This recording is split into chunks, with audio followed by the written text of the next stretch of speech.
डर नहीं, ज्ञान रखो, मार्केट खुद रास्ता दिखाएगा।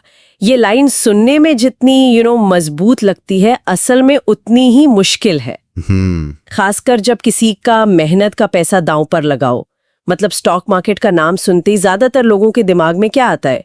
एक कैसीनो जैसी तस्वीर। सही बात है। जहां कुछ लोग शायद अमीर बन जाएं, लेकिन ज्यादातर लोग अपना पैसा गवा देते हैं। एक डर, एक रिस्क और एक गहरी अनिश्चितता। हाँ, और यही वो भावनाएं हैं जो हर नए निवेशक को घेर लेती हैं। बिल्कुल। और ये डर भी मतलब कई तरह का होता है। सबसे पहला और सबसे गहरा डर तो यही है कि मेरा पैसा डूब गया तो। और उसके ठीक पीछे आता है फैसला लेने का डर। कहीं मैंने गलत शेयर चुन लिया तो। और आज के जमाने में एक नया डर भी है, फोमो, मतलब फियर ऑफ मिसिंग आउट। अच्छा। कि दोस्त का पोर्टफोलियो 20% ऊपर है, कोई रिश्तेदार किसी मल्टी बैगर की बात कर रहा है और ऐसा लगता है कि हम इस रेस में पीछे छूट रहे हैं। और ये डर या तो आपको रोकता है या फिर जल्दबाजी में गलत फैसले करवा देता है। तो आज हम इसी गुत्थी को सुलझाने वाले हैं।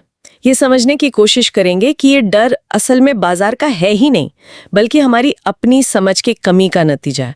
और इसके लिए मुझे लगता है राकेश की कहानी से बेहतर कुछ नहीं हो सकता। राकेश, एक आम नौकरी पेशा इंसान जिसकी कमाई का एक बड़ा हिस्सा बैंक में पड़ा था और पड़ा पड़ा अपनी कीमत खो रहा था। वो निवेश करना चाहता था, लेकिन हर कदम पर डर उसे रोक रहा था। राकेश की कहानी इसलिए इतनी रिलेटेबल है क्योंकि वो हम में से कई लोगों की कहानी है। उसकी प्रॉब्लम सिर्फ मार्केट का डर नहीं था, वो महंगाई का नुकसान भी देख रहा था। हाँ, बैंक में पैसा सुरक्षित लगता है, लेकिन हर साल 7-8% महंगाई उसे चुपचाप खा रही थी। बिल्कुल। वो जानता था कि कुछ करना तो होगा, लेकिन उसके सवाल उसे आगे नहीं बढ़ने दे रहे थे। जैसे, अगर मेरे पैसा लगाते ही मार्केट क्रैश हो गया तो? या इतनी सारी कंपनियां सही कौन सी है, ये कैसे पता चलेगा? और यही सवाल उसे एक एनालिसिस पैरालिसिस में डाल चुके थे। मतलब सोचने में इतनी ऊर्जा चली जाती है कि करने के लिए कुछ बचता ही नहीं। तो फिर वो इस चक्र से बाहर कैसे निकला? कोई तो ऐसा मोड़ आया होगा जिसने उसकी सोच बदली। वो मोड़ एक बहुत ही साधारण सी बातचीत में आया। राकेश की मुलाकात एक पुराने अनुभवी निवेशक से हुई। अच्छा। और जब राकेश ने अपने सारे डर उनके सामने रखे तो उन्होंने बस एक लाइन कही, डर मार्केट में नहीं होता, डर हमारे दिमाग में होता है। लेकिन क्या ये थोड़ा फिल्मी नहीं लगता कि बस एक वाक्य ने किसी का बरसों का डर खत्म कर दिया? मतलब असल जिंदगी में बदलाव क्या वाकई इतना आसान होता है? बहुत अच्छा सवाल है। और नहीं, ये कोई जादुई मंत्र नहीं था कि सुनते ही डर गायब हो गया। वो वाक्य एक कैटलिस्ट था, एक चाबी की तरह। उसने राकेश के सोचने का एंगल बदल दिया। उसे पहली बार यह एहसास हुआ कि वो गलत प्रॉब्लम सॉल्व करने की कोशिश कर रहा था। मतलब वो बाजार को कंट्रोल करने या उसकी भविष्यवाणी करने की कोशिश कर रहा था, जो कि नामुमकिन है। उस एक वाक्य ने उसका ध्यान बाजार से हटाकर खुद पर ला दिया। अच्छा। कि समस्या बाजार नहीं, बल्कि बाजार को लेकर उसकी अपनी समझ है। एग्जैक्टली। और अपनी समझ को बेहतर बनाना एक ऐसी प्रॉब्लम थी जिसे सुलझाया जा सकता था। उसी दिन उसने फैसला किया, मैं बाजार का एक्सपर्ट नहीं बन सकता, लेकिन मैं एक समझदार निवेशक जरूर बन सकता हूं। तो ये एक तरह का एपिफनी मोमेंट था। उसने डर को दुश्मन नहीं, बल्कि एक सिग्नल की तरह देखा कि उसे और सीखने की जरूरत है। तो यहीं से उसकी ज्ञान की यात्रा शुरू हुई होगी। बिल्कुल। और उसने कोई जल्दबाजी नहीं की। कहानी का सबसे दिलचस्प हिस्सा यह है कि उसने अगले 6 महीने तक एक भी रुपया इन्वेस्ट नहीं किया। 6 महीने? हाँ, सिर्फ सीखा। और इस सीखने की प्रक्रिया में उसने 4 सबसे जरूरी सबक सीखे। 4 ऐसी सीढ़ियां चढ़ी जिन्होंने उसके लिए निवेश का मतलब ही बदल दिया। चलिए, तो फिर उन सीढ़ियों पर एक एक करके चलते हैं। पहली सीढ़ी क्या थी? पहली और सबसे बुनियादी सीढ़ी थी मार्केट की भाषा को समझना। उसने ये नहीं सीखा कि कौन सा शेयर कल ऊपर जाएगा, उसने सीखा कि शेयर होता क्या है। उसे समझ आया कि जब वो किसी कंपनी का शेयर खरीदता है तो वो कोई लॉटरी का टिकट नहीं, बल्कि उस बिजनेस में एक छोटी सी हिस्सेदारी खरीद रहा है। बिल्कुल। उसने कंपनियों की बैलेंस शीट पढ़ना शुरू किया, ये जानने के लिए कि कंपनी पैसा कमा कैसे रही है, उस पर कर्ज कितना है और उसका मुनाफा कहाँ जा रहा है। तो उसका नजरिया जुआरी से बदलकर एक बिजनेस एनालिस्ट जैसा हो गया। सही पकड़ा। जो बाजार उसे पहले एक रहस्यमयी जुआघर लगता था, अब वो उसे देश की अर्थव्यवस्था का एक आईना लगने लगा। ठीक है, तो उसने बिजनेस की बुनियादी बातें समझ ली, लेकिन भारत में तो हजारों लिस्टेड कंपनियां हैं। एक अच्छा बिजनेस ढूंढना तो मतलब भूसे के ढेर में सुई खोजने जैसा है। हाँ, और यहीं पर दूसरी सीढ़ी काम आई। वो क्या थी? दूसरी सीढ़ी थी क्वालिटी की पहचान करना। राकेश ने सीखा कि अच्छी कंपनी खरीदना किसी बिजनेस में पार्टनर बनने जैसा है। पार्टनर? हाँ, एक तरह से आपको मैनेजमेंट पर भरोसा करना पड़ता है कि वो आपका पैसा सही से इस्तेमाल करेंगे। इसी सोच ने उसका नजरिया बदल दिया। अब वो सिर्फ प्रॉफिट नहीं देखता था, वो मैनेजमेंट की नीयत और काबिलियत को समझने की कोशिश करता था। मतलब? क्या मैनेजमेंट ईमानदार है? क्या उनके पास भविष्य के लिए कोई ठोस प्लान है? बिल्कुल। और क्या कंपनी ऐसा प्रोडक्ट या सर्विस बनाती है जिसकी जरूरत लोगों को आज भी है और 10 साल बाद भी होगी? उसने सस्ते शेयरों के पीछे भागने के बजाय मजबूत, भरोसेमंद और लगातार मुनाफा कमाने वाली कंपनियों पर ध्यान देना शुरू किया। ये तो एक बहुत बड़ा मानसिक बदलाव है। क्या खरीदने से ज्यादा जरूरी हो गया किसके साथ जुड़ें? लेकिन अच्छी कंपनी भी तो मुश्किल दौर से गुजर सकती है। बाजार में रिस्क तो हमेशा रहता है। और यहीं पर तीसरी सीढ़ी आती है, जो शायद सबसे प्रैक्टिकल है, जोखिम को समझना और उसे काबू में करना। राकेश ने यह सच मान लिया कि बाजार में जोखिम कभी जीरो नहीं हो सकता, लेकिन उसे मैनेज किया जा सकता है। हाँ, और इसका पहला नियम उसने सीखा, डाइवर्सिफिकेशन। लेकिन एक आम शिकायत ये भी है कि ज्यादा डाइवर्सिफाई करने से आपके रिटर्न औसत हो जाते हैं।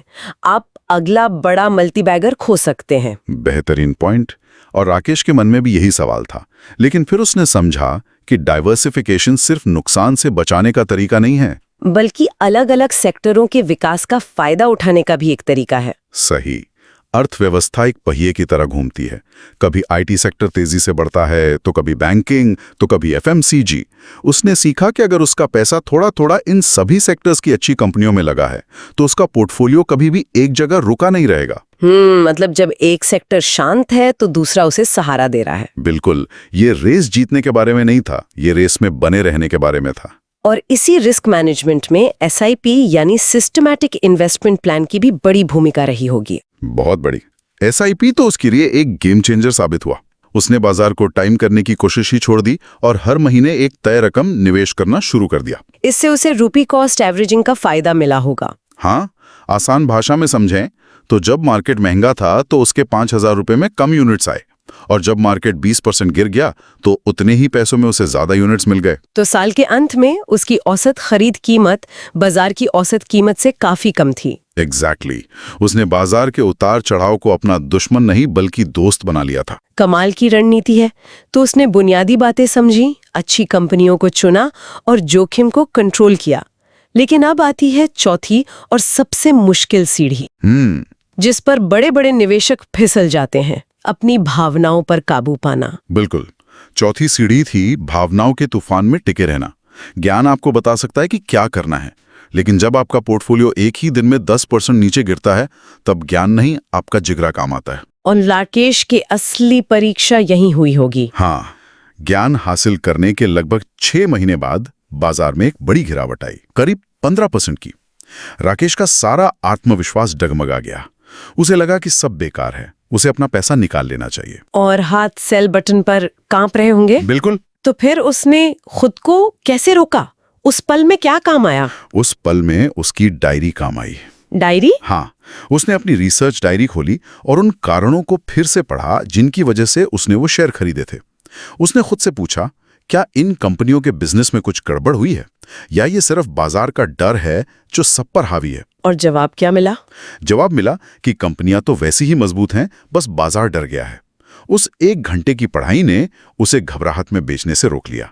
उसे समझ आया कि असल परीक्षा ज्ञान की नहीं, बल्कि मुश्किल समय में उस ज्ञान पर टिके रहने की थी। ये अनुभव तो किसी भी किताबी ज्ञान से बढ़कर है। सही बात है। राकेश ने बाद में मजाक में बताया कि शुरुआत में वो हर 5 मिनट में अपना पोर्टफोलियो चेक करता था, जैसे कोई मरीज की धड़कन देख रहा हो। हाँ बिल्कुल। और आज वो महीने में एक बार भी मुश्किल से देखता है। असली आजादी यही है। तो इन 4 सीढ़ियों पर चढ़ने के बाद जमीन पर नतीजा क्या निकला? इस नए ज्ञान आधारित नजरिए ने राकेश के लिए क्या परिणाम दिए? नतीजे वैसे नहीं थे जैसे फिल्मों में दिखाते हैं कि पैसा लगाया और अगले ही साल करोड़पति बन गए। राकेश की कहानी की सबसे बड़ी सीख यही है कि इसमें धैर्य लगता है। तो पहले साल में क्या हुआ? निवेश के पहले साल में उसे कोई बड़ा मुनाफा नहीं हुआ, लेकिन जो हुआ वो मुनाफे से ज्यादा कीमती था। उससे कोई नुकसान भी नहीं हुआ? हाँ, और उससे भी बड़ी बात, उसका डर खत्म हो चुका था। वो अब बाजार में टिका हुआ था और उसका आत्मविश्वास हर दिन बढ़ रहा था। और फिर आगे के सालों में? दूसरे साल में उसके चुने हुए कुछ शेयरों में 20 से 30% की बढ़ोतरी देखने को मिली। ये उसके लिए एक बहुत बड़ा वैलिडेशन था, एक सबूत कि उसका तरीका काम कर रहा है। और तीसरे साल तक वही शेयर 60 से 80% तक का रिटर्न दे रहे थे। ये कोई चमत्कार नहीं था। ये उसके धैर्य, अनुशासन और ज्ञान का सीधा नतीजा था। बिल्कुल। यहीं पर उसे वो बात पूरी तरह समझ आई जिसे कहानी में बहुत खूबसूरती से कहा गया है, मार्केट तभी रास्ता दिखाता है जब आप उसे समझने की कोशिश करते हो। तो आज का राकेश कैसा है? एक डरे हुए इंसान से एक आत्मविश्वास से भरे निवेशक तक का सफर तय करने के बाद उसकी सोच और आदतें कैसी हैं? आज का राकेश एक पूरी तरह से बदला हुआ इंसान है। डर अब उसकी डिक्शनरी में नहीं है। अब वो हर बड़ी गिरावट को एक संकट नहीं, बल्कि एक ग्रेट इंडियन सेल की तरह देखता है। हाँ, बिल्कुल। वो जानता है कि अच्छी कंपनियों के शेयर सस्ते में खरीदने का इससे बेहतर मौका नहीं मिलता। वो अब टीवी की टिप्स या अफवाहों पर फैसले नहीं लेता। वो अपना विश्लेषण खुद करता है। हाँ, वो कंपनियों की सालाना रिपोर्ट पढ़ता है और फिर कोई निर्णय लेता है। उसका विश्वास अब लॉन्ग टर्म निवेश पर चट्टान की तरह मजबूत है। और नतीजा, वो आज बिना किसी तनाव या डर के शांति से अपनी संपत्ति बना रहा है। ये एक जबरदस्त बदलाव है। जो बाजार पहले उसे डराता था, अब वो उसी बाजार के साथ मिलकर काम कर रहा है। बिल्कुल। और उसकी सबसे शक्तिशाली लाइन, जो उसकी कहानी का पूरा निचोड़ है, वो ये है, अब मार्केट मुझे डराता नहीं, सिखाता है। वाह! उसने बाजार के साथ अपना रिश्ता ही बदल दिया। जो चीज पहले डर का स्रोत थी, अब उसके लिए सीखने और आगे बढ़ने का एक जरिया बन गई है। ये कहानी वाकई बहुत कुछ सिखाती है। अगर हम इस पूरी चर्चा के मुख्य सबकों को समेटें, तो पहला और सबसे बड़ा सबक तो यही है कि डर ही निवेशक का सबसे बड़ा दुश्मन है। हाँ, ये आपको सही फैसले लेने से रोकता है। और दूसरा सबक ये है कि ज्ञान उस डर का एकमात्र इलाज है। आप जितना ज्यादा सीखते हैं, आपका डर उतना ही छोटा होता जाता है और आपके फैसले उतने ही बेहतर होते जाते हैं। तीसरी सीख जो राकेश की याकाटी केंद्र में है, शेयर बाजार जुआ नहीं बल्कि समझ और धैर्य का खेल है। जो इसे एक बिजनेस की तरह देखते हैं, वे संपत्ति बनाते हैं, और जो इसे रातों रात अमीर बनने की स्कीम समझते हैं, वो निराश होते हैं। चौथा सबक है कि धैर्य और लगातार सीखने की इच्छा ही आपके सबसे बड़े हथियार हैं। ये एक मैराथन है, 100 मीटर की दौड़ नहीं। और आखिरी सबक जो इस चर्चा का मूल है, मार्केट हमेशा संकेत देता है, जरूरत बस उन्हें समझने की है। जब आप ज्ञान से लैस होते हैं, तो आप उन अवसरों को देख पाते हैं जिन्हें डर में डूबे लोग देख ही नहीं पाते। अंत में संदेश बहुत साफ है, जब ज्ञान होता है तो बाजार खुद रास्ता दिखाता है। डर महसूस होना स्वाभाविक है, लेकिन ज्ञान के सामने ये टिक नहीं सकता। जैसे जैसे समझ की रोशनी तेज होती जाती है, डर का अंधेरा अपने आप छंटता जाता है। बिल्कुल। देखा जाए तो ये सोचने वाली बात है, जब कोई डर में होता है तो बाजार उसे खुद के बारे में क्या सिखा रहा है, और जब कोई ज्ञान के साथ आगे बढ़ता है तो वही बाजार उसे क्या सिखाता है।